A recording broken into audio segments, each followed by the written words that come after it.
leta gospodovega 1988, dne 11. decembra, na tretjo adventno nedeljo, ko je vodil vesoljno cerkev papež Janez Pavel II., slovensko cerkveno pokrajino metropolit dr. Alojzij Šuštar, cerkev na Primorskem pa koprski škof Metod Pirih in je v škofiji živel upokojeni koprski škof dr. Janez Jenko, ko je bil župnik in dekan v Dornberku Ivan Blažič in sta v župniji bivala upokojena duhovnika Stanislav Vrtovec in Viktor Berce, ko je naš rojak Dušan Šinigoj predsedoval izvršnemu svetu Socialistične republike Slovenije, Janez Stanovnik pa predsedstvu Socialistične republike Slovenije, skupščini občine Nova Gorica Albert Bevčič, krajevni skupnosti Dornberk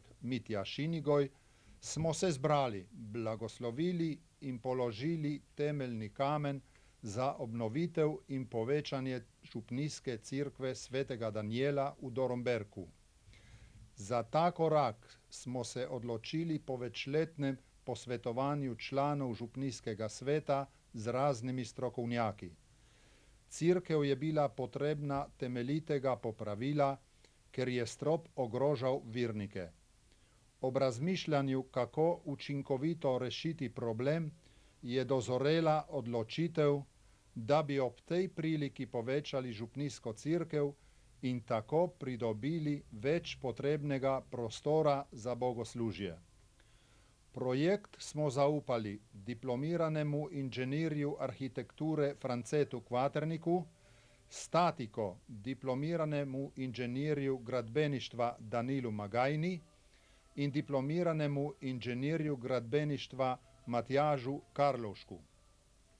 Izvajalec del bo splošno gradbeno podjetje Nova Gorica, nadzornik del pa diplomirani inženir gradbeništva Rajko Harej. Temeljni kamen polagamo ob velikodušni pomoči faranov Dornberka in Zalošč, ki z delom in denarjem prispevajo za obnovo cerkve. Naj bo ta obnova vidno znamenje naše hvaležnosti Bogu za vse prejete dobrote. Obnovljeno svetišče naj postane srce in duša našega kraja, naj bo ta Gospodova hiša znamenje vire in upanja, odrešenja, sprave in miru. Naj bo ta cerkev priča o veri in hvaležnosti sedanjega rodu naše župnije, njegovega spoštovanja preteklosti in zaupanja v prihodnost, ki nam jo podarja Bog. Ta kamen polagamo v letu, ko obhajamo v koprski škofiji 450-letnico prikazovanja Matere Božje na Sveti Gori. Svetogorska kraljica, prosi za nas. Koprski škof Metod Pirih, župnik Ivan Blažič, za župnijski svet Miha Berce, Slavko Kovačič, arhitekt France Kvaternik, za izvajalca Danilo Magajne.